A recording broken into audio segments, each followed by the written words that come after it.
The sound of splitting wood echoed through the dusty streets of Columbus, New Mexico. But Grace Brennan barely heard it as she stood at the general store counter, counting out her last few coins with trembling fingers. It was September 1885, and the late afternoon sun cast long shadows across the wooden planks beneath her worn boots. The storekeeper, Mr. Henderson, watched her with that particular expression she had come to know too well in the 6 months since her husband Thomas had been trampled by a spooked horse team. Pity mixed with discomfort, as though her widowhood might somehow be contagious. "That will be $4.30, Mrs. Brennan," Mr. Henderson said quietly. Grace looked down at the coins in her palm. $3.85. Her throat tightened as she glanced at the meager supplies she had selected. A small bag of flour, some cornmeal, a tin of lard, and a quarter-pound of salt pork. Nothing extra, nothing wasted. 5 children waited at home, their bellies already growling from breakfast that had been little more than thin porridge. "I can put back the salt pork," she said, her voice steady despite the humiliation burning in her chest. Mr. Henderson shifted his weight, clearly uncomfortable. "Mrs. Brennan, perhaps we could arrange. I do not take charity," Grace said firmly, though her pride felt as threadbare as her dress. "The salt pork, please." As Mr. Henderson removed the item and recalculated, Grace heard the whispers from the 2 women browsing near the fabric bolts. She did not need to turn around to know they were talking about her. The entire town of Columbus talked about her. Poor Grace Brennan. 5 children and no man, the oldest boy only 12. How would she possibly manage? The bank would surely take the property soon. Such a shame. Such a terrible shame. Grace gathered her reduced purchases and walked out into the fading daylight, her head held high despite everything. The town was growing, with the railroad bringing more settlers every month, but that growth had not translated into opportunities for a widow with 5 young children. She had tried taking in washing, but there were only so many hours in a day, and the children needed supervision.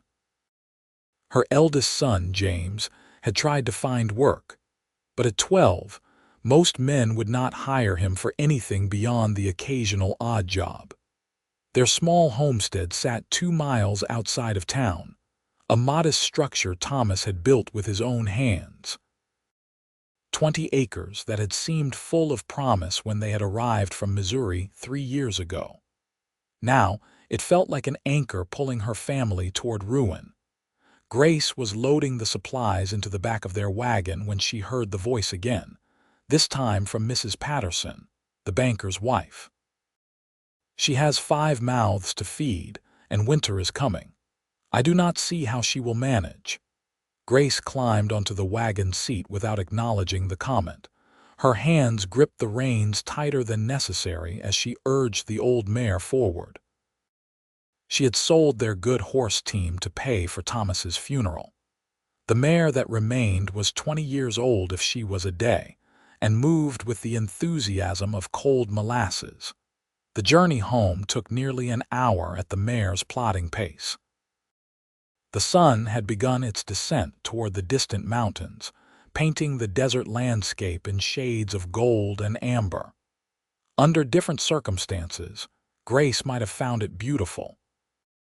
Instead, she calculated and recalculated, trying to determine how to make their dwindling resources last another month. When the homestead came into view, Grace felt the familiar mixture of gratitude and despair. The house was small but sturdy, with 2 bedrooms and a main room that served as kitchen and living space. Thomas had been building a barn when he died, and the half-finished structure stood as a painful reminder of all their unfinished dreams. Her children emerged as she pulled the wagon to a stop. James, the eldest at 12, with his father's dark hair and serious eyes. Then came the twins, Michael and Matthew, 10 years old and inseparable. Sarah was 8, with Grace's own auburn hair and determined spirit. And finally, little Emma, only 5, who still sometimes forgot that her father would not be coming home. "Did you get sugar, Mama?" Emma asked hopefully. "Not today, sweetheart," Grace said, forcing a smile as she handed the supplies down to James. "But we have flour for bread, and that is something to be grateful for." James met her eyes, and she saw understanding there beyond his years. He knew how dire their situation had become. He had probably already done the same calculations she had, stretched the numbers just as far, and found them equally wanting. That evening, Grace made johnnycakes on the wood stove while the children completed their chores. She insisted they continue with lessons each evening, reading from the few books they owned and practicing their arithmetic. Education was the one thing she could still give them, the one investment that could not be repossessed or sold off to pay debts. After the children were in bed, Grace sat at the rough-hewn table Thomas had made and allowed herself a moment of weakness. She put her head in her hands and felt the tears come, silent and hot. She was 28 years old, and she felt ancient. The mirror showed her the truth of it, her face thinner than it should be, her dress hanging loose on a frame that had lost too much weight, shadows under her eyes from nights spent worrying instead of sleeping. A noise outside brought her head up sharply. Living alone with children on an isolated homestead, every unexpected sound carried potential danger. She reached for Thomas's rifle, which she kept loaded near the door, and moved to the window. In the moonlight, she could see a figure near the half-finished barn. A man, tall and broad-shouldered, moving with the easy confidence of someone accustomed to darkness and solitude. Her heart hammered as she watched him examine the structure, running his hand along the exposed beams. Grace pushed open the door, rifle raised. "You are on private property." The man turned slowly, hands visible and non-threatening. "Did not mean to startle you, madam. Saw your place from the trail and noticed the barn work. Came to investigate." In the middle of the night, Grace kept the rifle steady, though the weight of it was already making her arms ache. "I keep irregular hours," the man said. There was a hint of amusement in his voice, but not mockery. "Name is Levi Barrett. I have been trapping in the mountains to the north, but I am passing through on my way to Mexico." Grace studied him in the moonlight. He was perhaps in his early 30s, with dark hair that fell past his collar and a thick beard that had not seen scissors in some time. His shoulders were enormously broad beneath a buckskin jacket, and even from this distance, she could see the powerful build of a man who lived by physical labor. He wore the typical dress of a mountain man, leather and fur, with a knife at his belt and a rifle slung across his back. "Well, Mr. Barrett, you have investigated. Now you can move along." "Your barn is not finished," Levi said, as though she might not have noticed this fact. "My husband died before he could complete it. Is there anything else you would like to point out? Perhaps that the sky is dark or that September nights carry a chill." Levi Barrett was quiet for a moment, then he actually laughed, a warm sound that seemed out of place in Grace's world of desperation and fear. "You have spirit, Mrs. Brennan. That much is clear. How do you know my name? Stopped in town for supplies." Hard not to hear about the widow with 5 mouths to feed. Folks were full of pity and short on solutions. Grace felt her face flame with humiliation and anger. "Their pity is not wanted or required. Now please leave my property." "What if I offered to finish your barn?" Grace blinked, certain she had misheard. "What? Your barn? I could finish it. Would take me maybe a week of steady work." Levi moved closer, stepping into the light spilling from the house. Grace could see his face more clearly now, weathered and tanned with eyes that were a startling gray-blue. There was something in his expression that was not pity, more like recognition, as though he saw something in her circumstances that resonated with his own experience. "I cannot pay you. Did not ask for payment." "Then why would you do this? You said yourself you are on your way to Mexico." Levi was quiet for a long moment, looking past her at the house, at the darkened windows where her children slept. "Because I know what it is to have nothing. And because sometimes a person needs help, whether they want to ask for it or not." Grace felt something crack in her chest, some protective wall she had built around herself. But she forced it back together, forced the strength to return to her voice. "I do not accept charity, Mr. Barrett. Not charity, trade. You provide meals and a place to sleep, I provide labor. Fair exchange. We barely have enough food for ourselves. I can hunt. These mountains have more game than you could eat in a lifetime if you know where to look."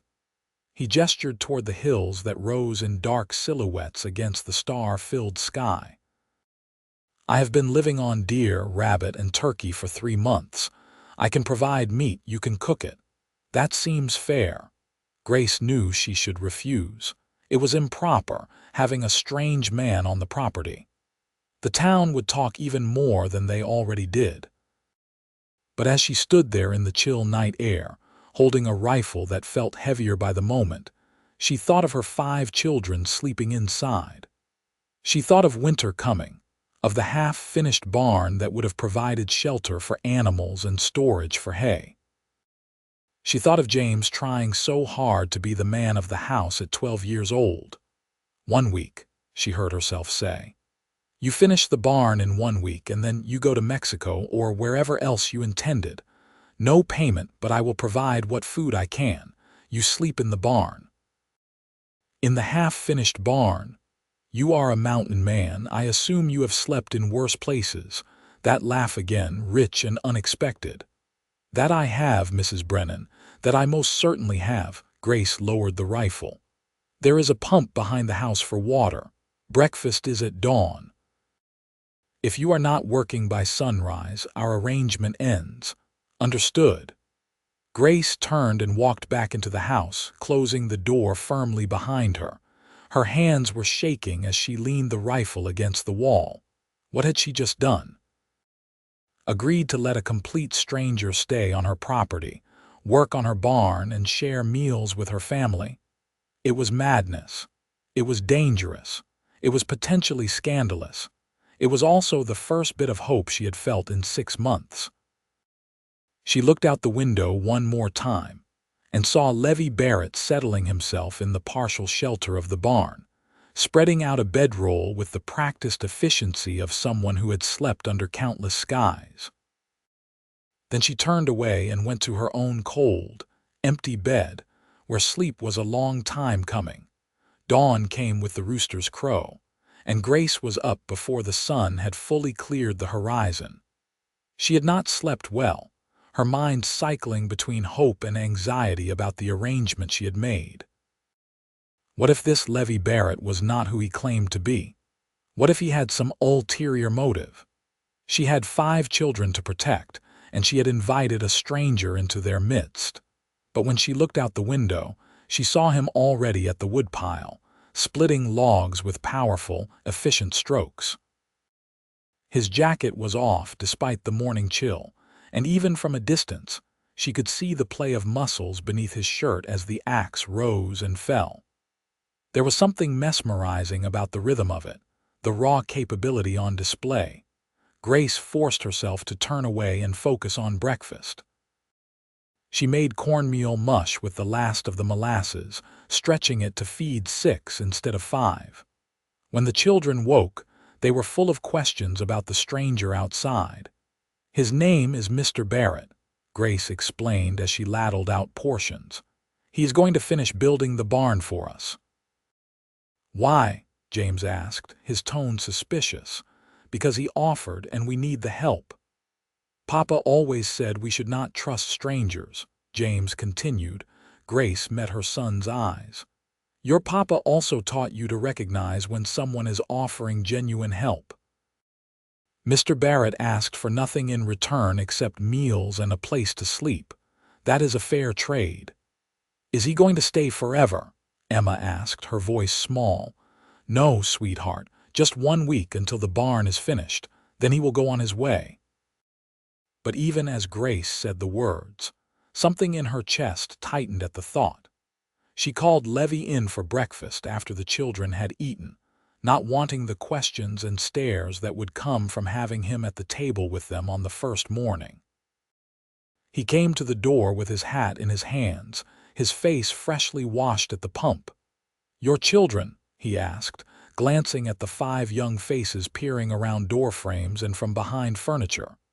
"Yes, James, Michael, Matthew, Sarah, and Emma." Grace pointed to each in turn. "Children, this is Mr. Barrett. You will treat him with respect and stay out of his way while he works." "Yes, Mama," came the chorus of responses. Levi nodded to each child, his expression serious. "Pleased to meet you all. I promise to work hard and not cause your mother any trouble." He sat at the table and Grace placed a bowl of mush before him, feeling embarrassed by the humble fare. But Levi ate with apparent appreciation, and when he finished, he thanked her sincerely. "That was very good, Mrs. Brennan. Been a while since I had a hot meal that I did not cook over a campfire. It was nothing fancy." "Fancy is not the same as good." He stood, placing his hat back on his head. "I will get to work. If you have tools your husband was using, it would help to know where they are." Grace showed him to the small shed where Thomas had kept his carpentry tools. Watching Levi examine the saws and hammers and planes, she felt another twist of pain. These tools should have been in Thomas's hands. This barn should have been his achievement. "Mrs. Brennan." Levi's voice pulled her from her thoughts. "You all right?" "Fine," she said quickly. "I need to attend to my own work. The children have lessons and there is washing to do." She escaped before he could see the tears threatening. All morning, as she worked, she could hear the sounds of construction. The rasp of the saw, the percussion of the hammer, the creak of wood being fitted into place. The children kept finding excuses to watch from the windows, fascinated by this stranger who had appeared in their lives. At noon, Grace prepared a simple meal of bread and beans. She was about to call Levi when she saw him walking toward the house, carrying something wrapped in cloth. He held it out to her. "Found a rabbit this morning before I started work. Thought it might make a nice stew for supper." Grace stared at the offering, then at Levi's face. He looked entirely serious, as though this were the most natural thing in the world. "You caught this morning. Before dawn. I am an early riser. Your land backs up to good hunting ground. I can probably bring in a rabbit or 2 every couple of days, maybe a turkey if we are fortunate." Grace took the wrapped rabbit, feeling the weight of it. Fresh meat. Her children had not had fresh meat in weeks. "Thank you," she managed. "Fair trade, remember, I eat too." He smiled, and Grace felt something flutter in her stomach that she immediately suppressed. "Lunch is ready. Come inside." That afternoon, as Grace prepared the rabbit stew, she let the children go outside to watch Levi work, warning them repeatedly to stay back and not interfere. She could hear their voices through the open window, could hear Levi patiently answering their endless questions. "How tall are the mountains?" Matthew asked. "Tall enough that snow sits on the peaks year-round," Levi replied. "Have you seen bears?" Michael wanted to know. "Many. Black bears, mostly. Saw a grizzly once, but I gave that fellow a wide berth. No sense in picking a fight with something that can snap you like a twig." "Did you ever fight Indians?" James asked, and Grace tensed, waiting for the answer. "No fighting. Met plenty of native folks, traded with some, learned from others. Most people just want to live their lives in peace, regardless of who they are." Grace found herself relaxing. There was no bravado in Levi's voice, no tall tales or exaggeration. He spoke to her children with the same straightforward honesty he had shown her, treating even little Emma's questions with respect. That evening, they ate rabbit stew with dumplings, and Grace watched her children's faces light up at the rich, savory meal. Even James seemed to lose some of his suspicion, too absorbed in his full belly to maintain his guardedness. After supper, Levi returned to the barn and Grace cleaned up while the children completed their lessons. When she finally had a moment to herself, she stepped outside into the cool evening air. The stars were emerging, bright and countless in the desert sky. She could see a small fire near the barn and Levi's silhouette beside it. Without quite meaning to, Grace found herself walking toward him. "Everything all right, Mrs. Brennan?" he asked as she approached. "Fine. I just wanted to thank you properly for the rabbit, for the work. The children have not had a meal like that in some time." Levi gestured to a log he had positioned near the fire. "Sit if you like. Nice evening." Grace hesitated, then sat, keeping a respectable distance. They were quiet for a moment, listening to the crackling fire and the distant howl of a coyote. "You are very good with them," Grace said finally. "The children. I like children. They ask honest questions and expect honest answers. Refreshing compared to most adults. You have children of your own." "No, never married. The life I have led is not suited to a family." He poked at the fire with a stick, sending up a spiral of sparks. "Been on my own since I was 16. Parents died of fever and I headed west rather than stay in Missouri with relatives who did not want me. I am sorry. No need to be. I made the life I wanted. Freedom, adventure, mountains, and sky. Not everyone needs the same things. But you are alone." Levi looked at her, his eyes reflecting the firelight. "So are you." Grace felt her breath catch. "I have 5 children. I am hardly alone." Being surrounded by people and being alone are not the same thing. I suspect you know that. Grace did know it. She knew it with a sharp, painful clarity. She had been lonely even before Thomas died, if she was honest with herself. He had been a good man, a hard worker, but not one given to deep conversation or emotional connection. She had respected him, cared for him, been grateful for the stability he provided. But love, the kind of love she had read about in her few precious books, that had remained elusive. "What happened to your husband?" Levi asked gently. "If you do not mind talking about it." "Horse team spooked during a storm. Thomas was thrown and trampled. He died before we could get the doctor from town." Grace heard her own voice, flat and emotionless, reciting facts. "He was 32. We had been married for 13 years. 13 years. You must have been young when you married." 15. "My father arranged it. Thomas needed a wife and my father needed one less mouth to feed." Grace surprised herself with the bitterness in her tone. "I know that sounds harsh. Thomas was good to me in his way, but I did not choose him, and he did not choose me. We made the best of what we had. And now I am trying to keep my children fed and keep the bank from taking our land. Thomas had borrowed against the property to buy the horse team and equipment. The debt is due in 3 months, and I have no way to pay it." The words spilled out before Grace could stop them, months of worry and fear finding release. "Everyone in town looks at me with such pity, whispering about the poor widow with 5 mouths to feed, but none of them offer real help. Just sympathy, as though that will fill empty bellies or pay creditors." "How much do you owe?" $200. "It might as well be 2,000. I have been taking in washing and mending, but even if I worked every waking hour, I could not earn enough in time." Levi was quiet, staring into the fire. Finally, he said, "What if you had something to sell, something valuable?" "I have already sold everything of value. The good horses, Thomas's watch, my wedding ring." Grace held up her bare hand. "There is nothing left. What about furs? Quality pelts can fetch good prices, especially as winter approaches." Grace looked at him. "I do not know how to trap, but I do." Levi met her eyes.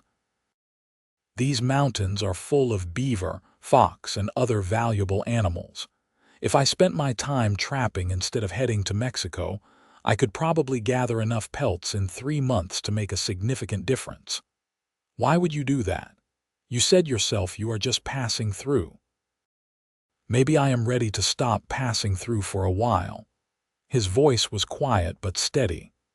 Maybe I see a woman and children who need help and I have the skills to provide it. Maybe that seems like reason enough. Grace felt tears prick her eyes.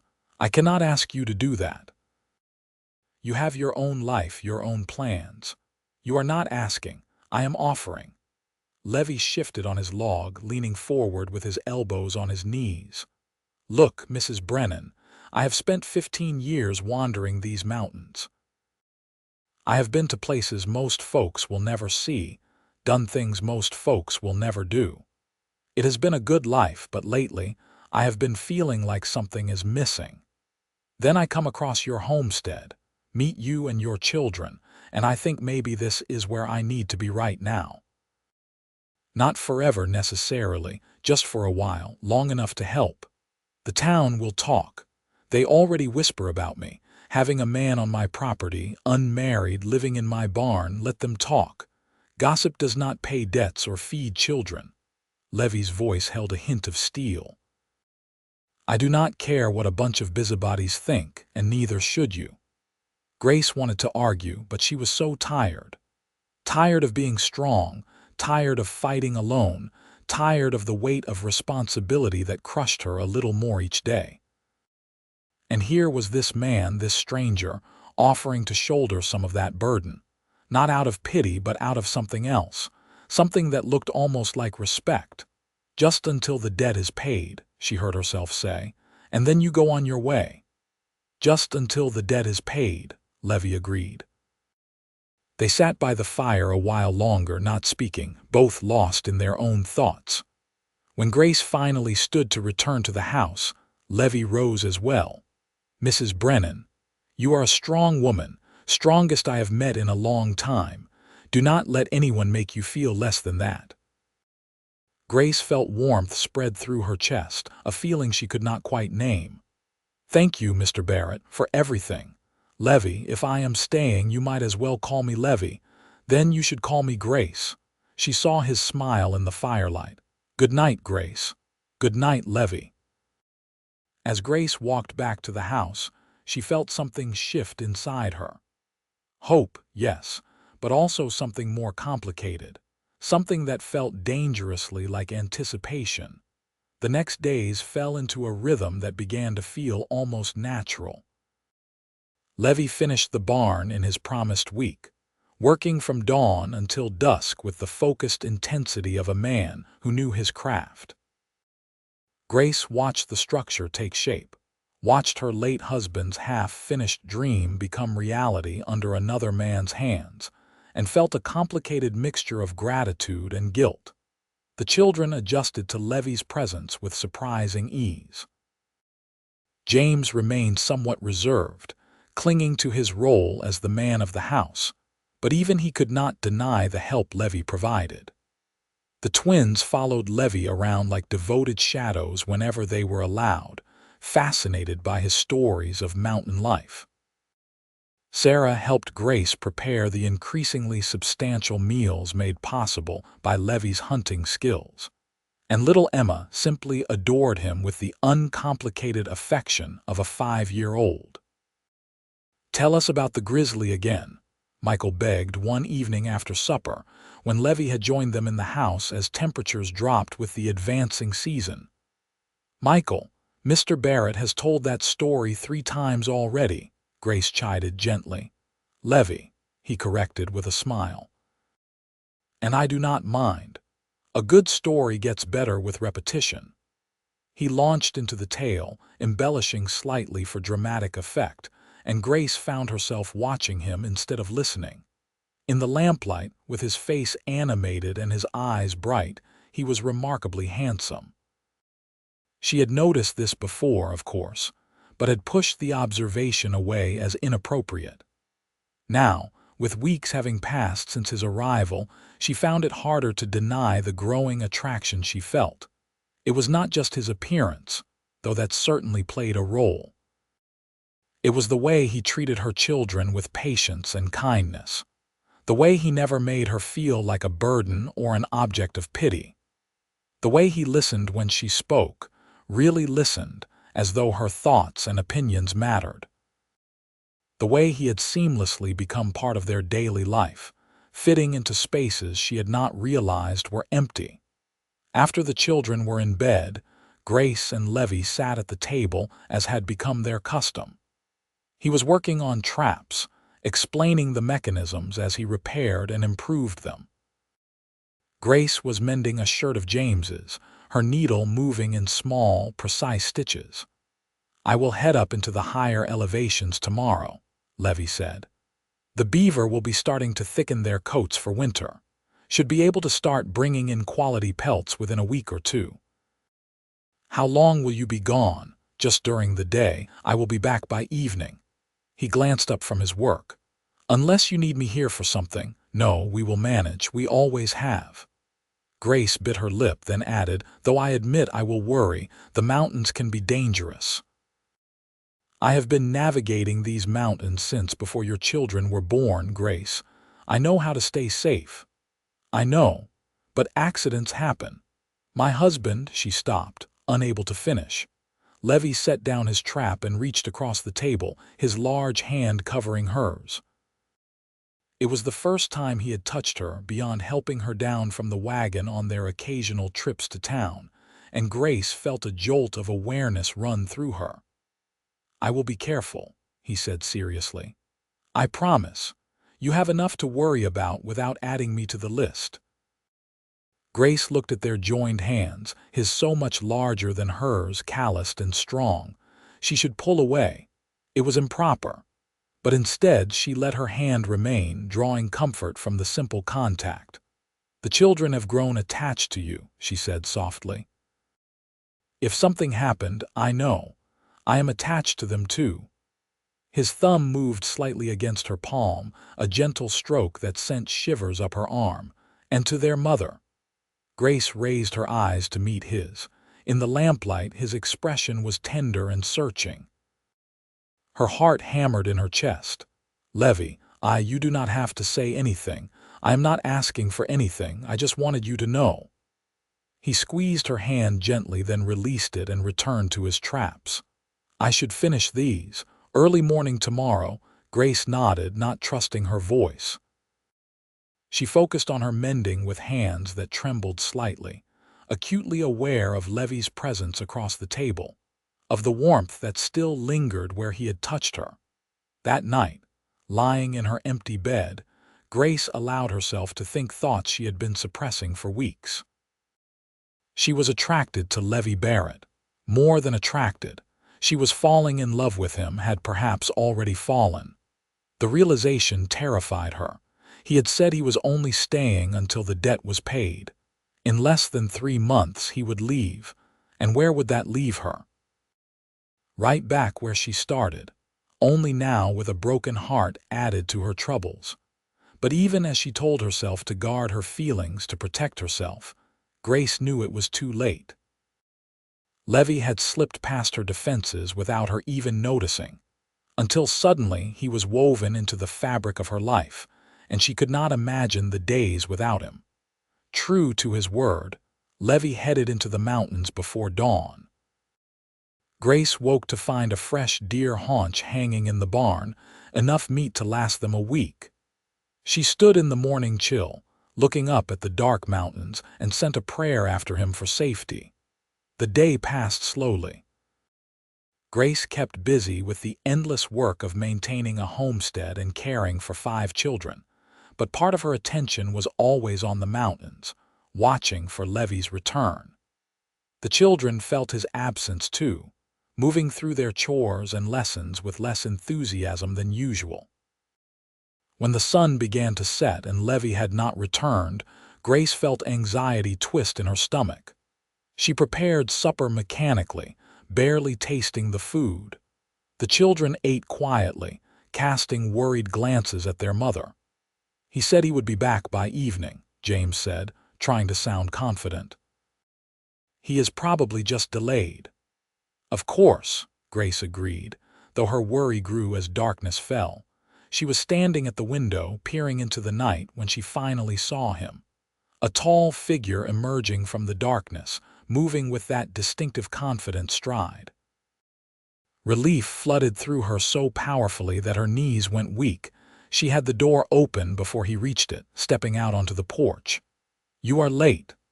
Found a good spot farther out than I expected. Sorry to worry you." Even in the darkness, she could hear the smile in his voice. "I was not worried, just concerned, for the children's sake." "Of course, the children." Levi climbed the porch steps, bringing with him the scent of pine and wood smoke and cold mountain air. He stood close to her, closer than was strictly proper. "I am sorry I worried you, Grace." "You said that already." Bears repeating. His hand came up, his fingers gentle as they brushed a strand of hair from her face. "I like knowing you were worried, that I matter enough for you to worry." Grace's breath caught. She should step back, go inside, maintain the boundaries that had been slowly eroding since Levi's arrival. Instead, she stayed exactly where she was, her face tilted up toward his. "You matter," she whispered. "To the children. They have grown fond of you. Just the children." "Levi, we should not, I know, you are right. But Grace," he leaned closer, his voice dropping to a rumble that she felt in her chest. "I think about you all the time. When I am in the mountains, I am thinking about getting back to you. When I am with you, I am thinking about how to make you smile. And I know this is not what we agreed, and I know it is complicated, but I cannot pretend anymore that I am just a drifter helping out. Not when you are all I think about." "You are leaving in 3 months," Grace said, but her voice lacked conviction. "Maybe I do not have to. Maybe there is a reason to stay." Grace felt tears prick her eyes. "Do not say things you do not mean. I cannot bear it. I have never meant anything more." His hand cupped her cheek, his touch achingly gentle for such a powerful man. The door burst open and both of them stepped back quickly. Emma stood in the doorway, rubbing her eyes. "Mama, is Levi home?" "I am home, little one," Levi said, his voice warm. "Just got back. Should you not be in bed? I wanted to make sure you came back." Levi scooped Emma up easily, settling her against his broad shoulder. "I will always come back, I promise. Now let us get you back to bed before you catch cold." He carried Emma inside, and Grace followed, her heart still racing from their interrupted moment. She watched Levi tuck Emma back into bed, watched him check on each of the other children with the care of a father, and felt her heart crack open a little wider. When he finally left for the barn, Grace stood at the window and watched him go, touching her cheek where his hand had been, and allowed herself to imagine a future she had no right to hope for. The weeks that followed were the happiest Grace had known in years, perhaps ever. Levi established a routine of trapping in the mountains during the day and returning each evening with pelts that he carefully cleaned and prepared. The stack of furs in the barn grew steadily, representing hope in tangible form. But more than the practical help, it was Levi's presence that transformed their lives. He taught James how to hunt and track, giving the boy skills and confidence. He played elaborate games with the twins that involved much running and laughter. He brought Sarah wildflowers from the mountains and complimented her cooking. And he carried Emma on his shoulders, telling her stories about the stars. With Grace, he was unfailingly respectful, never again crossing the boundary they had nearly breached that night on the porch. But the awareness between them grew stronger, an electric current that hummed whenever they were in the same room. Grace caught him watching her with an expression of such longing that it made her breath catch, and she knew he caught her doing the same. One afternoon in late October, they made the trip to town together to purchase supplies. Grace had initially protested, knowing the talk it would cause, but Levi had simply loaded her and the children into the wagon as though it were the most natural thing in the world. Columbus was busy with the usual traffic of settlers, ranchers, and railroad workers. Grace felt the stares as they rode down the main street, saw the way people nudged each other, and whispered. Levi seemed oblivious, or more likely, simply did not care. At the general store, Mr. Henderson's eyebrows rose nearly to his hairline when he saw them together. "Mrs. Brennan, Mr. Barrett, what can I do for you today?" Grace provided her list, watching as Mr. Henderson gathered the items. When he tallied the amount, she counted out her money carefully, aware that she had more than usual thanks to some washing she had taken in. "I hear you are still on the Brennan property, Mr. Barrett," Mr. Henderson said as he wrapped the purchases. It was not quite a question, but the implication was clear. "I am," Levi said easily. Trapping in the mountains, helping out with work around the homestead, seemed mutually beneficial. "I am sure there is talk about that arrangement. I am sure there is." "People will talk about anything if they have nothing better to do." Mr. Henderson's face reddened. "I am just saying, a widow alone with a strange man, it does not look proper." "Good thing propriety does not keep children fed or debts paid," Levi said, his voice hardening. "Or maybe you would like to suggest an alternative. Perhaps the good people of Columbus could stop pitying Mrs. Brennan and start helping her. Offer her paying work. Provide actual support instead of gossip." The store had gone quiet. Grace felt her face flame, but also felt a surge of fierce pride. No one had ever defended her like this, had ever challenged the hypocrisy of a town that whispered about her troubles but offered nothing substantive.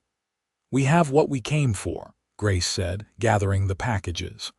"Good day, Mr. Henderson." Outside, Grace took a shaky breath. "You did not have to do that." "Yes, I did.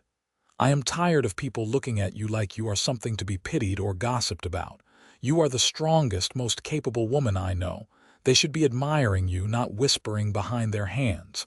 Grace felt tears threaten. "Levi, Mama." Sarah's voice interrupted. "Can we get peppermint sticks, please?" Grace looked down at her daughter's hopeful face, then at the other children gathered around. She calculated quickly. With the extra money, she could afford a small treat. "1 peppermint stick each," she agreed. The children's excitement as they made their selections lifted Grace's spirits. When they climbed back into the wagon for the journey home, Emma was already working on her candy, her face blissful.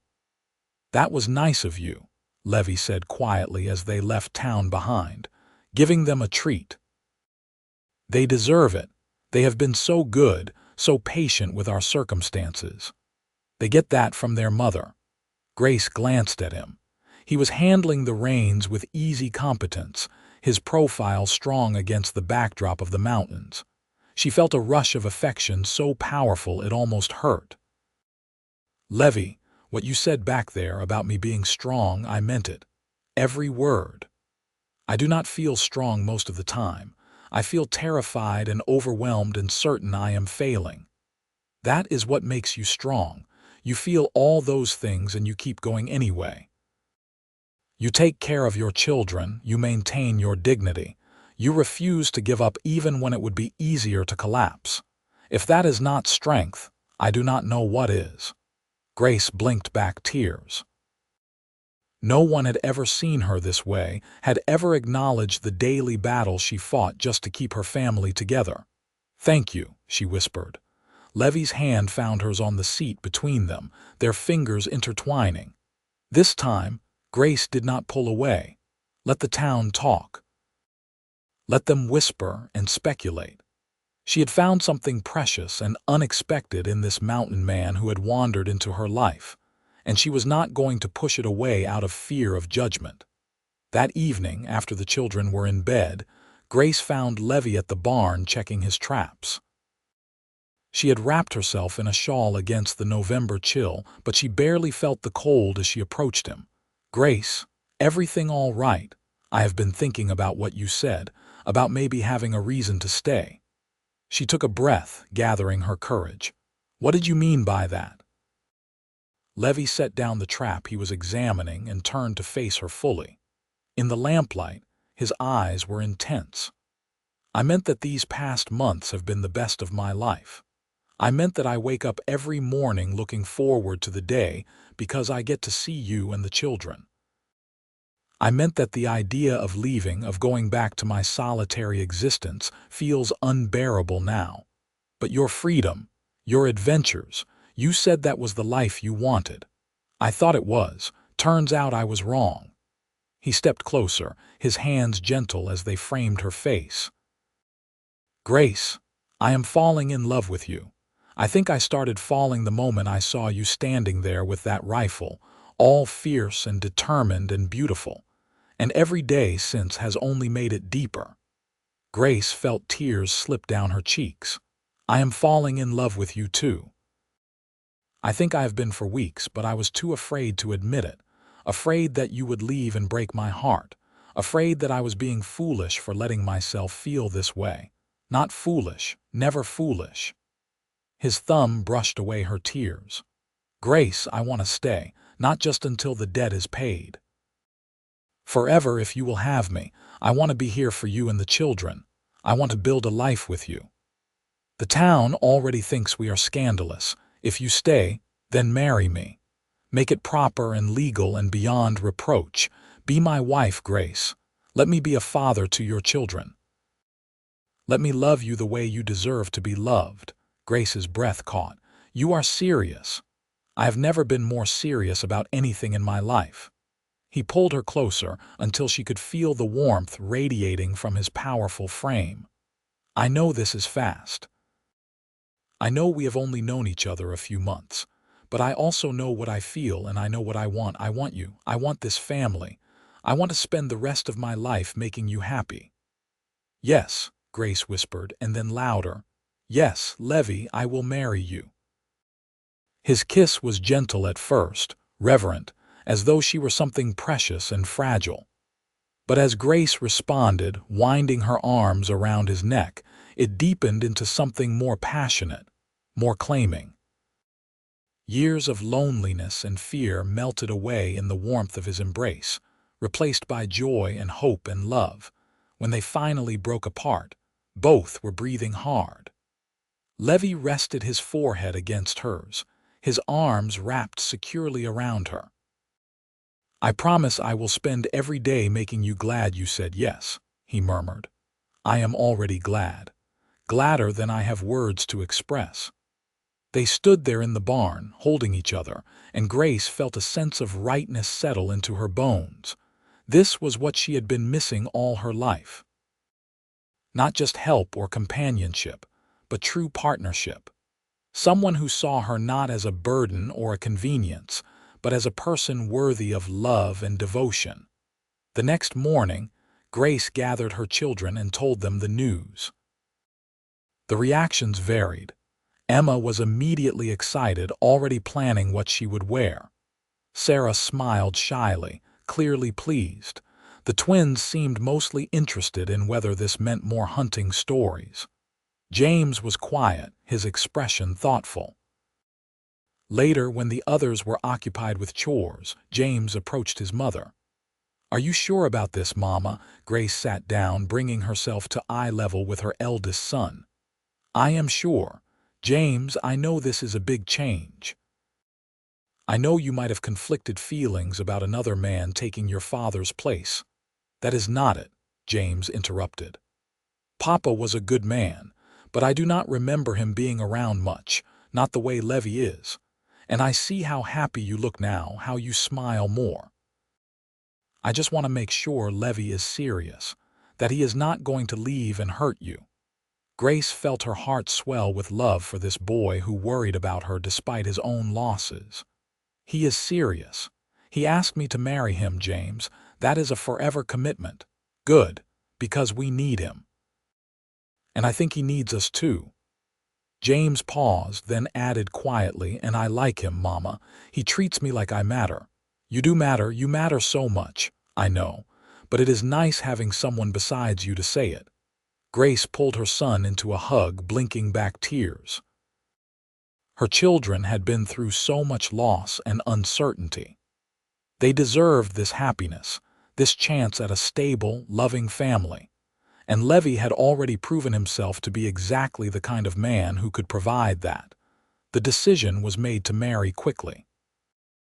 There seemed little point in waiting, and besides, having Levi as her legal husband would silence any remaining gossip. They made plans to travel to town the following Saturday to speak with the minister. That week passed in a blur of preparation and anticipation. Grace cleaned the house more thoroughly than strictly necessary, driven by a nervous energy she could not quite contain. Levi worked on expanding one of the bedrooms, creating a proper space for them to share. The children fluctuated between excitement and anxiety, adjusting to the reality of the coming changes. On Saturday, they dressed in their best clothes and made the journey to Columbus. Grace wore her one good dress, a simple blue calico that she had carefully mended and pressed. Levi had trimmed his beard and hair, though he still looked every inch the mountain man in his clean buckskins and wool shirt. The minister, Reverend Paulson, received them in his small office adjacent to the church. He was an elderly man with kind eyes who had known the Brennan family since their arrival in Columbus. "Mrs. Brennan," he greeted her warmly, "and this must be Mr. Barrett. I have heard about you." "Nothing too damaging, I hope," Levi said with a smile. "There has been talk. I will not deny it. But I also believe God works in mysterious ways, and if he has brought you two together, who am I to question it?" Reverend Paulson folded his hands on his desk. "Now you want to be married. Have you considered the implications? Mrs. Brennan, you have only been widowed 7 months. Some might think it too soon." "I have considered it," Grace said firmly. "And I have also considered that my children need food and shelter and stability. Levi has provided all of that and more. He has shown himself to be a good, honorable man. Waiting longer just to satisfy convention seems pointless when we know our own hearts." "Well said." The minister turned to Levi. "And you, Mr. Barrett, you understand you are taking on not just a wife but 5 children. That is a significant responsibility." "I understand, Reverend. And I welcome it. Those children have become as dear to me as if they were my own blood. I fully intend to provide for them, protect them, and raise them to be good people. You have my word on that." Reverend Paulson studied them both for a long moment, then smiled. "I believe you both know what you are doing. When would you like the ceremony?" "Today, if possible," Grace said. "We brought the children as witnesses. Today it is, then. Let me get my wife to stand as additional witness and we will make this official." The ceremony was simple, held in the small church with Grace's children and the minister's wife as witnesses. Grace held a small bouquet of late-blooming wildflowers that Sarah had gathered that morning. As she stood beside Levi and listened to the traditional vows, she felt a sense of peace and rightness that she had never experienced at her first wedding. When Reverend Paulson pronounced them husband and wife, Levi lifted Grace's hand to his lips and kissed it gently. Then, with the children cheering, he pulled her into a proper kiss that left her breathless and blushing. "I love you, Grace Barrett," he murmured against her lips. "I love you too, Levi Barrett." They signed the marriage certificate, making it official in the eyes of both God and the law. As they left the church, Grace felt as though she were walking on air. She was no longer alone. She had a partner, a husband who loved her for who she was, not who he needed her to be. The townspeople who saw them leaving the church put 2 and 2 together quickly. Grace could see the surprise on their faces, the quick calculations and judgments. But with Levi's hand firmly holding hers and her children gathered around them, she found she did not care. Let them think what they wanted. She knew the truth. That evening, after celebrating with a special supper and the last of the peppermint sticks, Grace tucked her children into bed. Each one hugged her tightly, and when Emma asked, "Is Levi really our papa now?" Grace felt tears of joy sting her eyes. "He is," she confirmed. "He is your papa now." "Good. I like him being our papa." When the children were finally asleep, Grace returned to the main room to find Levi had lit candles and was standing by the window, looking out at the moonlit landscape. He turned when he heard her approach, his expression tender. "All settled, all settled." Grace moved to his side and he wrapped his arm around her, pulling her against his solid warmth. "I never imagined my life would turn out like this," Levi said quietly. "Never imagined I would find a family, a home, someone to love who loved me back. It feels like a dream." "If it is a dream, I do not want to wake up."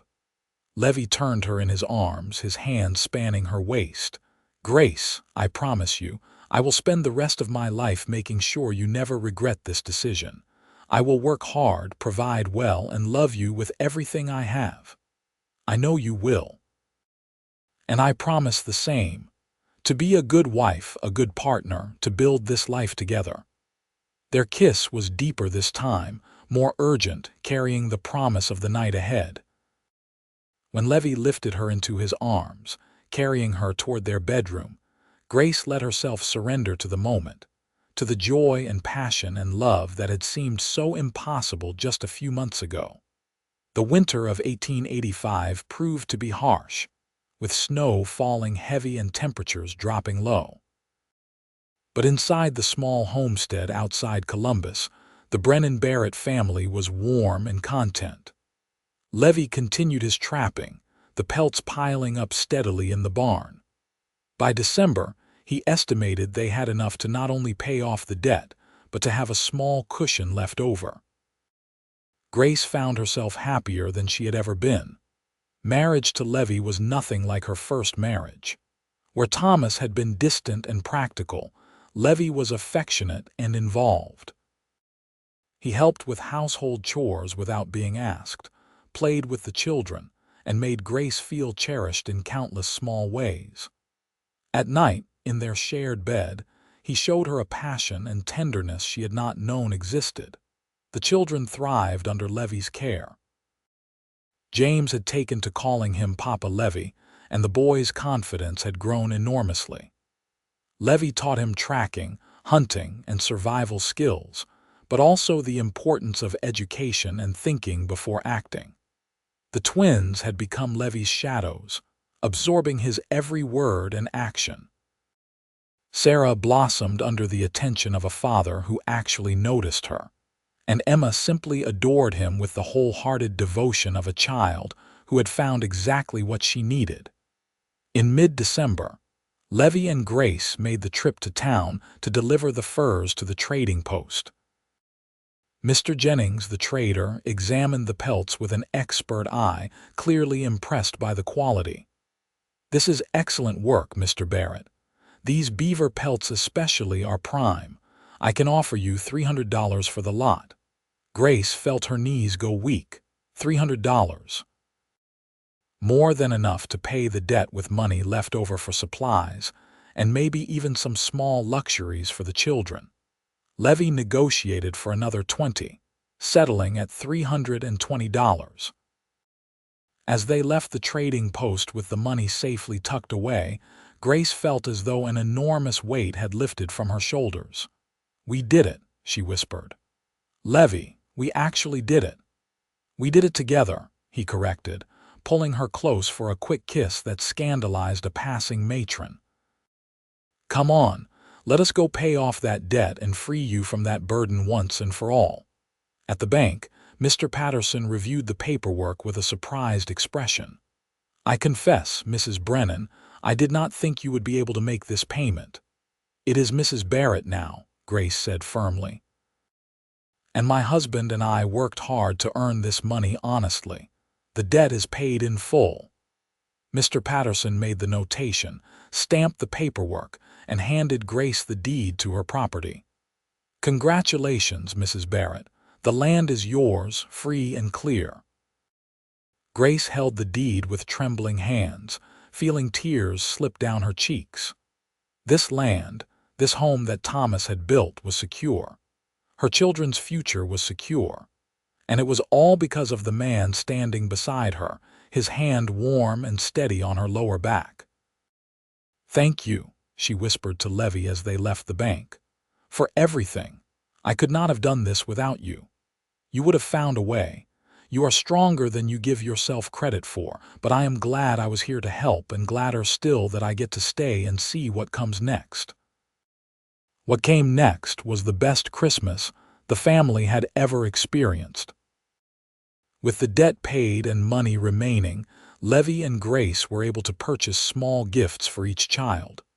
A new knife for James, a harmonica for Michael, a sketch pad for Matthew, a pretty hair ribbon for Sarah, and a cloth doll for Emma. They also splurged on sugar, dried fruits, and spices to make Christmas treats on Christmas morning. The children's faces as they opened their gifts made every hardship worthwhile. But the greatest gift was watching them with Levi, seeing the love and security in their eyes as he roughhoused with the boys and admired Sarah's ribbon, and helped Emma name her new doll.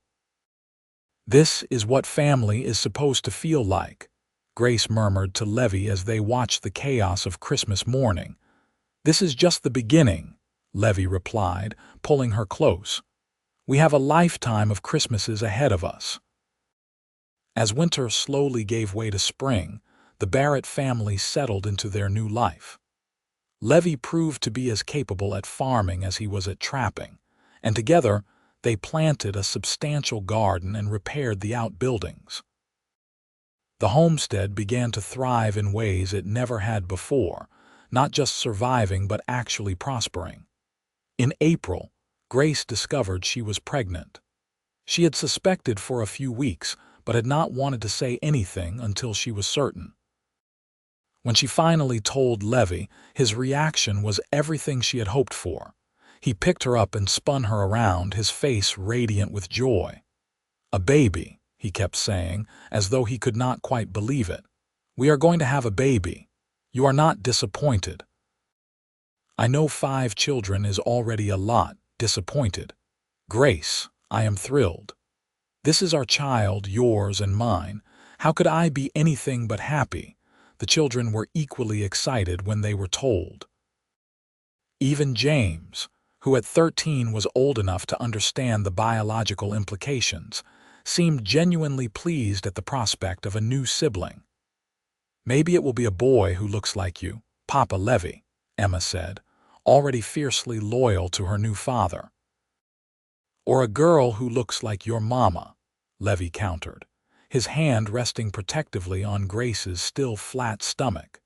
As Grace's pregnancy progressed, Levi became even more attentive, insisting she rest more and taking on additional chores.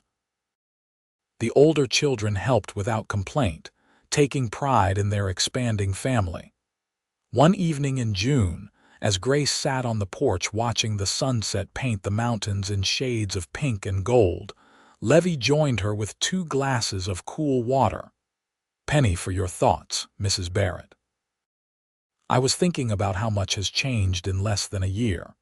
Last June I was terrified and alone, certain I was going to lose everything. Now look at us. The debt is paid, the homestead is thriving, the children are happy, and we are expecting a baby. It seems almost too good to be true." "It is true because we made it true. We worked for it, fought for it, built it together." Levi took her hand, intertwining their fingers. "And this is just the beginning, Grace. We have years and years ahead of us, watching our children grow, growing old together. I plan to make every single one of those years the best I possibly can." Grace leaned her head against his shoulder, feeling the solid strength of him, the absolute certainty of his love. "I never knew I could be this happy, never knew that this kind of love even existed. Neither did I. But I am glad we found it together." As the sun dipped below the horizon and the first stars appeared, Grace felt a deep sense of contentment. Her life had not been easy, and she knew there would be challenges ahead. But with Levi by her side and love filling her home, she was ready for whatever came next. The baby was born in December, a healthy boy with his father's dark hair and his mother's green eyes. They named him Thomas, after Grace's first husband, a gesture that brought tears to James's eyes and created a bridge between the past and the future. Levi cradled his newborn son with the tender awe of a man who had never expected such blessings. "He is perfect. You are perfect. Our whole family is perfect." Grace, exhausted but radiant, smiled up at her husband. "We are not perfect, but we are ours, and that is even better." The children took turns holding their new brother, each one making promises about what they would teach him and how they would protect him. Emma declared herself his favorite sister immediately, and Sarah gently corrected her that they would both be his favorite sisters. As winter settled in once again, the Barrett household was full of life and love. The baby's cries mixed with the children's laughter, with the sounds of Levi working on his various projects, with Grace singing as she went about her work. It was loud and chaotic and occasionally overwhelming, but it was home in the truest sense of the word. 1 year turned into 2, then 3. The Barrett family continued to grow and thrive.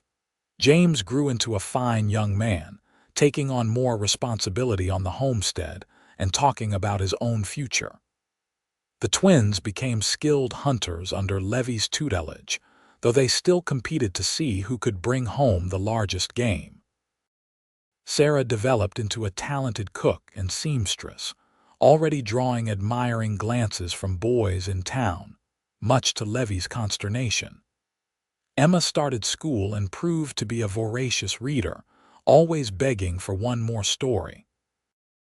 Little Thomas grew from baby to toddler, a sturdy boy with an adventurous spirit and an infectious laugh. Levi doted on him shamelessly, carrying him everywhere and teaching him about the mountains and animals at an age when most children were still learning to walk properly. Grace and Levi welcomed another child in 1888, a daughter they named Ruth. She had her father's gray-blue eyes and a quiet temperament that contrasted sharply with Thomas's exuberance. The family joke became that Thomas was the mountain storm and Ruth was the calm afterward. The homestead expanded as the family grew. Levi built an addition to the house, creating more bedrooms and a larger kitchen. He also constructed a proper barn, bigger and better than the one he had originally finished all those years ago. They acquired more livestock, planted larger crops, and established themselves as one of the more prosperous families in the Columbus area. The town's attitude toward them had shifted significantly over the years. What had once been scandal and gossip had transformed into respect and even admiration. The story of the widow and the mountain man who had saved her family became something of a local legend, told with romantic embellishment in parlors and general stores. But for Grace and Levi, it was never about the story others told. It was about the life they had built together, brick by brick, day by day. It was about the way Levi still kissed her goodbye every morning and hello every evening. About the way Grace still felt her heart skip when she saw him coming in from the fields. About the way they still sat together in the evenings, talking about everything and nothing, their hands intertwined. In the spring of 1889, James turned 18. He had grown into a tall, capable young man who had learned everything Levi could teach him about farming, hunting, and surviving in the rugged New Mexico territory. At supper one evening, he made an announcement. "I have been thinking about starting my own place," he said, his voice steady despite his nervousness. "There is land available about 5 miles north. I could file a claim, build a homestead of my own." Grace felt her heart clench, her eldest child leaving. but she forced a smile, refusing to be the kind of mother who held her children back out of her own fear or need. "That is wonderful, James. Your father would be proud. I am proud." Levi nodded his agreement. "You are ready. You have the skills and the character, but you do not have to rush off. Take your time, plan it right. And know that you always have a home here, always have family to support you." James's relief was visible. "Thank you, Papa Levi, for everything you have taught me, for being the father I needed. I would not be ready for this without you." Levi's eyes grew suspiciously bright. "You have been a good son, James, the best any man could ask for, and you always will be, no matter where you build your home." The conversation moved on to practical matters. What supplies James would need, how to file the claim, the best location for a house and well. But beneath the practical discussion, there was emotion and love. A family preparing to let one of its members step into adulthood while ensuring he knew he was still connected, still cherished. That summer, the entire Barrett family helped James establish his claim and begin building his house. It became a community effort, with neighbors from surrounding homesteads joining in. Barn raising and house building were social events as much as practical ones, opportunities for people to come together and support each other. Grace watched Levi work alongside James, teaching even as he labored, and felt overwhelming gratitude for the man who had wandered into their lives 5 years ago. He had not just saved them from financial ruin. He had given them a foundation of love and security that was now allowing James to launch his own life with confidence. On one of the work days, as Grace and several other women prepared food for the workers, Mrs. Patterson approached her. It was the same woman who had pitied the widow with 5 mouths to feed all those years ago. "Mrs. Barrett, I wanted to say something," Mrs. Patterson began awkwardly. "I owe you an apology. When your first husband died, I am afraid I did not offer real help, just sympathy. And when you married Mr. Barrett so quickly, I confess I judged you. But seeing your family now, seeing how well you have all done, I realize I was wrong. You knew what you needed and you had the courage to reach for it." Grace was quiet for a moment, absorbing the words. "Thank you for saying that, Mrs. Patterson. Those early days were the hardest of my life. I felt very alone, very judged, but I also learned that other people's opinions matter far less than your own choices and their consequences. I chose Levi and he chose me, and together we built something good. That is all that matters in the end." Mrs. Patterson nodded. "Your children are a credit to you, all of them, including the ones Mr. Barrett brought into the family and the ones you had together. That says more about both of you than anything else could." As the summer progressed and James's house took shape, Grace found herself reflecting often on the journey that had brought them all to this point. 5 years ago, she had been desperate and afraid, counting coins at a general store counter and wondering how she would survive. Now she was watching her eldest son build his own home, surrounded by a large, loving family, financially secure and emotionally fulfilled. The transformation was almost miraculous, but Grace knew it was not really a miracle. It was the result of hard work, determination, and most importantly, love. The kind of love she had found with Levi, a love that was partnership and passion and unwavering commitment all mixed together. James's house was completed by late August. It was modest but well built, a one-room cabin with a sleeping loft and stone fireplace. James moved in with supplies and furniture that the family had helped him acquire, ready to start his adult life. On his last night at the family homestead, there was a celebratory supper. Grace cooked all of James's favorite foods, and the family gathered around the expanded table that had seen so many meals and conversations over the years. "I want to make a toast," Levi said, raising his glass of cider. To James, who has grown from a scared boy trying to be the man of the house into an actual man, strong and capable and good. May your homestead prosper, may you find the same happiness I found, and may you always know you have a family who loves you. To James. The rest of the family chorused, glasses clinking. James stood, his own glass in hand, his face serious. I want to say something too. Mama, you kept us together when we could have fallen apart. You worked until you nearly broke rather than give up on us. You are the strongest person I know, and everything I am is because of you. Grace felt tears slip down her cheeks as James continued.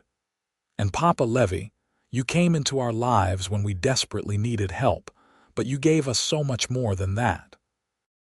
You gave us a father, a teacher, a protector, and an example of what a good man looks like. You showed me that family is not just about blood, it is about choice and commitment and love. I will carry those lessons with me always. Levi's voice was rough with emotion when he spoke. It has been my honor to be your father, James, every single day. The family gathered around James, hugs and tears and laughter mixing together. Emma clung to her oldest brother, making him promise to visit often. Sarah gave him a quilt she had made specially for his new home. The twins presented him with a knife they had saved up to purchase. And little Thomas and Ruth, too young to fully understand what was happening, simply wanted more hugs from the brother who had always been patient with them. After James left the next morning, the house felt strangely empty despite still being full of people. Grace found herself wiping away tears as she went about her chores, mourning the passage of time even as she celebrated James's independence. Levi found her in the garden, ostensibly weeding but really just sitting among the vegetables with tears on her face. He is going to be fine, Levi said gently, settling beside her. I know.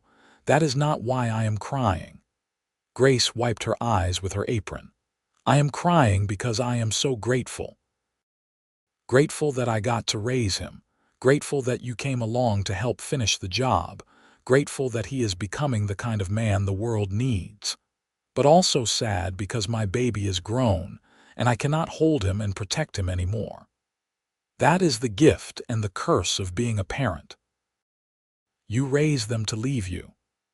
Levi pulled her close, letting her rest against his solid strength. But he is not really leaving. He is just expanding.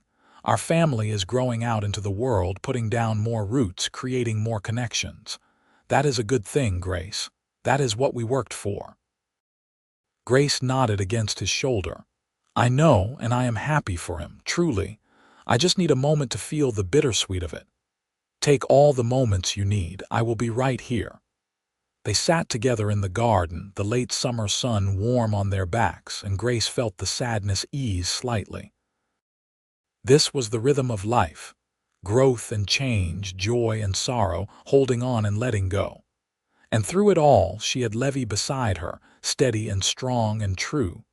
The years continued to pass, each one bringing its own challenges and triumphs.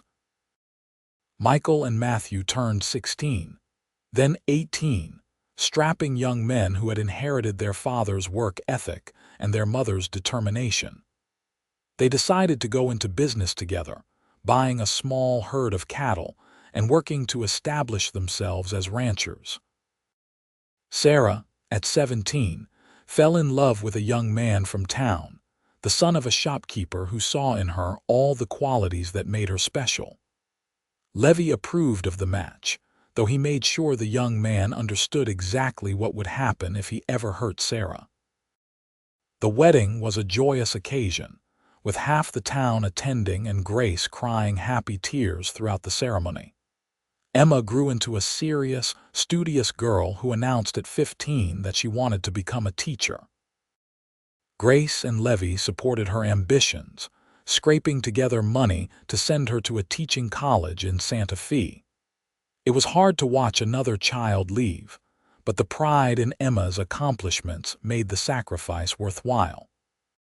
Thomas and Ruth grew up in the shadow of their older siblings, but carved out their own identities. Thomas was all boy, constantly getting into scrapes and adventures but with a good heart underneath the mischief.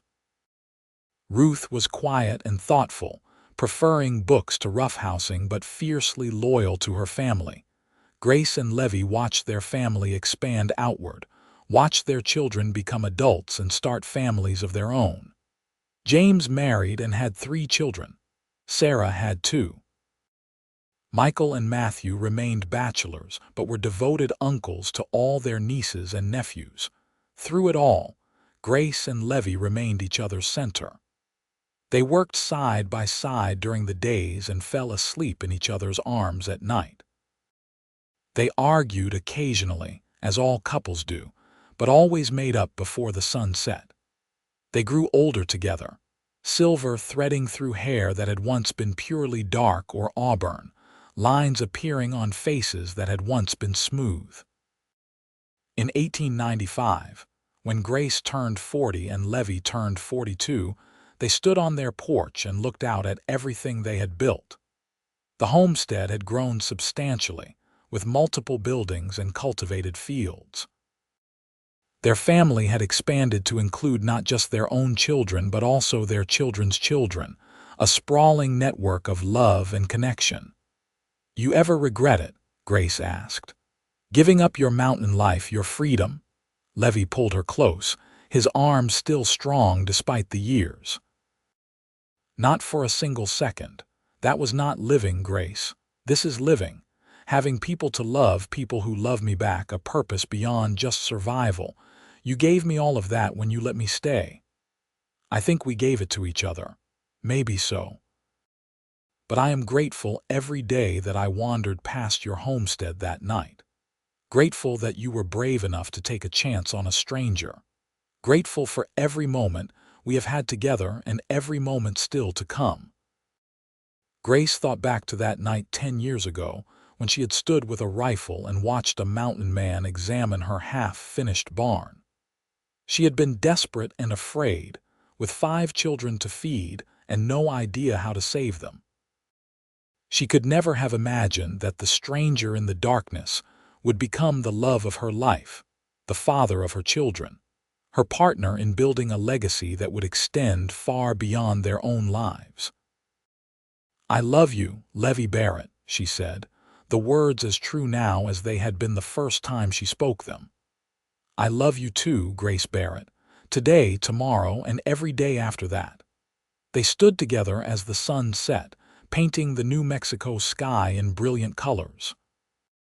From inside the house, they could hear Thomas and Ruth arguing over something trivial, a sound that was both annoying and deeply comforting in its normalcy. Somewhere in the distance, they could see the smoke from James's chimney, and beyond that, the markers of where Michael and Matthew had established their ranch. This was their legacy. Not just land or buildings or material success, but love. Love that had started between a desperate widow and a wandering mountain man, and had grown to encompass children and grandchildren, neighbors and friends, creating ripples that extended far beyond what either of them could have imagined. "Tell me again," Grace said, leaning her head on Levi's shoulder. "Tell you what? About the night we met. What you were thinking when you saw me with that rifle." Levi chuckled. "I thought you were the most magnificent thing I had ever seen. All fierce and protective, like a mama bear defending her cubs.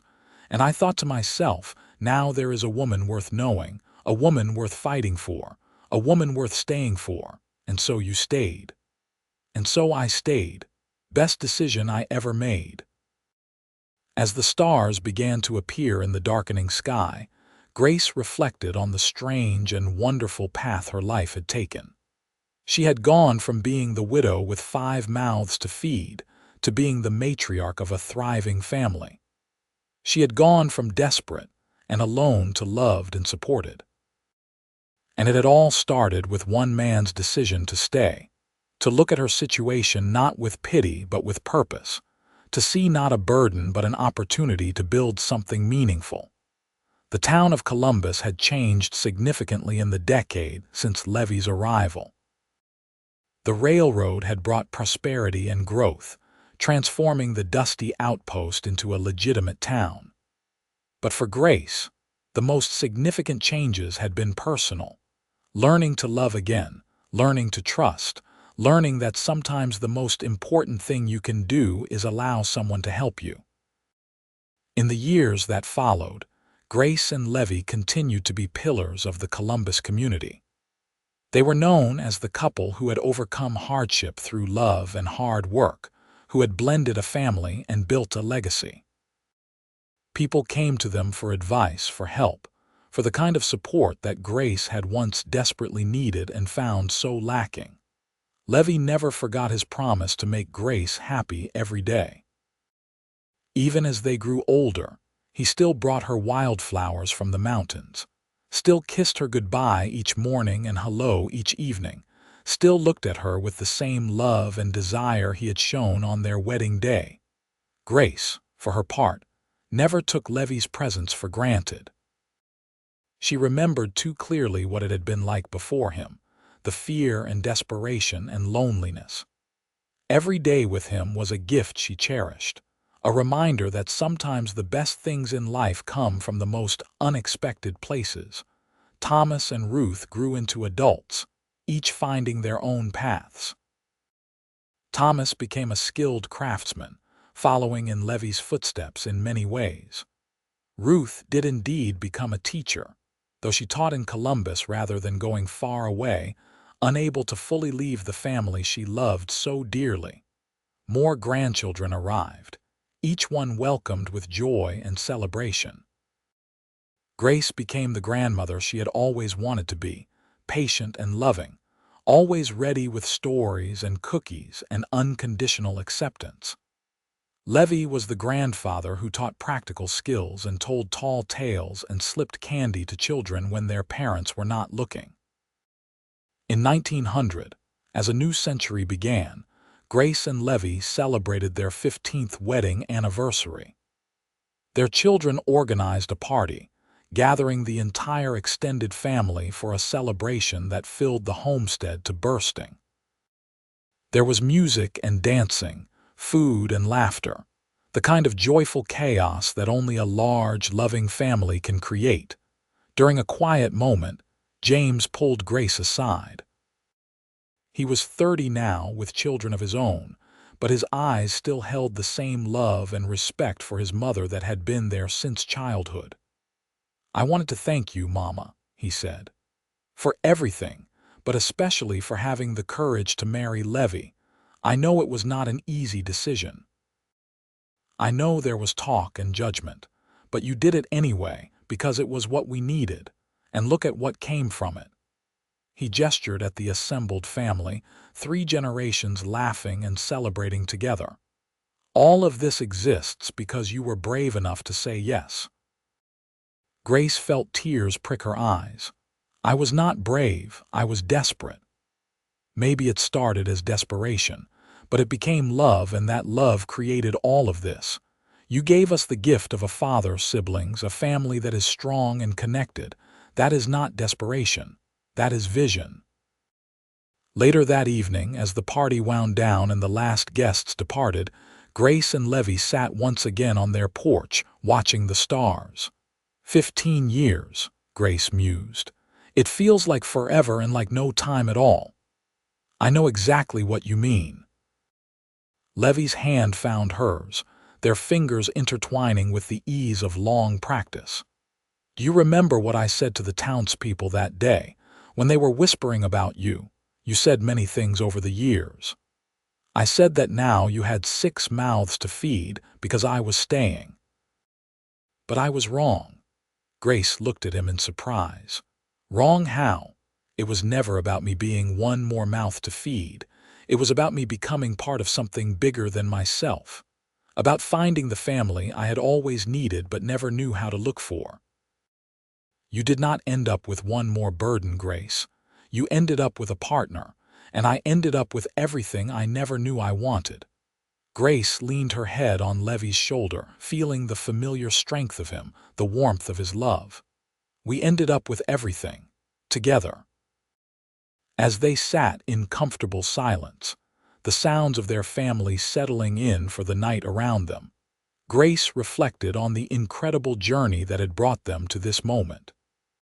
From that desperate day in the general store to this peaceful evening surrounded by love, the path had been long and sometimes difficult, but every step had been worth it.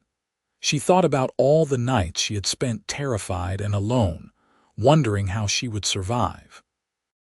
She thought about the moment Levi had appeared in the moonlight, offering help without judgment. She thought about the slow building of trust and affection that had blossomed into deep, abiding love. She thought about each of her children, the one she had borne with Thomas and the one she had borne with Levi, and how they had all become one family under Levi's gentle, steady guidance. Most of all, she thought about the gift of second chances. Life had taken her first husband, had left her desperate and alone with 5 children to feed. But life had also brought her Levi, had given her the opportunity to experience real love, true partnership, and the kind of happiness she had not known was possible. "What are you thinking about?" Levi asked softly. "About how lucky I am, how lucky we both are." "Luck had nothing to do with it.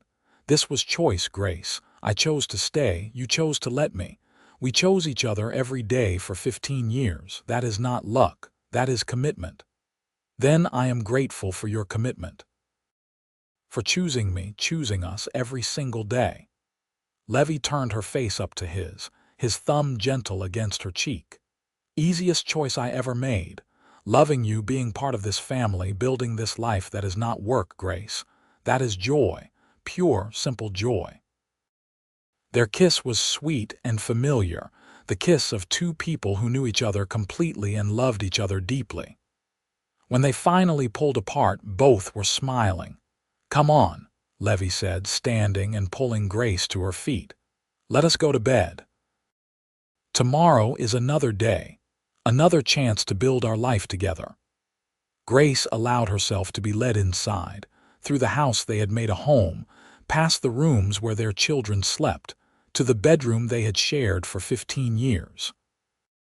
As she prepared for bed, she caught sight of herself in the mirror. 40 years old, lines on her face, silver in her hair, but her eyes were bright and her smile was genuine. This was what happiness looked like, she realized.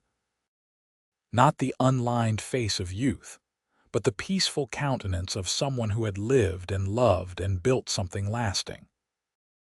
That night, as Grace lay in Levi's arms, listening to his steady heartbeat and the familiar sounds of her family sleeping around her, she felt a profound sense of gratitude and completion. Her life had not been easy, but it had been good. More than good. It had been extraordinary. She thought about the woman she had been 10 years ago, standing at that general store counter with trembling hands and a fearful heart. If she could go back and tell that woman what was coming, she would say, "Hold on. Help is coming. Love is coming. Everything you fear losing, you will keep. Everything you think is impossible, you will achieve. Your life is about to change in ways you cannot imagine, and it will be beautiful." But she could not go back. She could only move forward day by day, hand in hand with the man who had chosen to stay.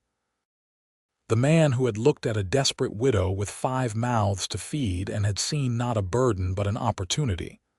The man who had said those words that changed everything. Now she has 6. "I am staying." And stay he had.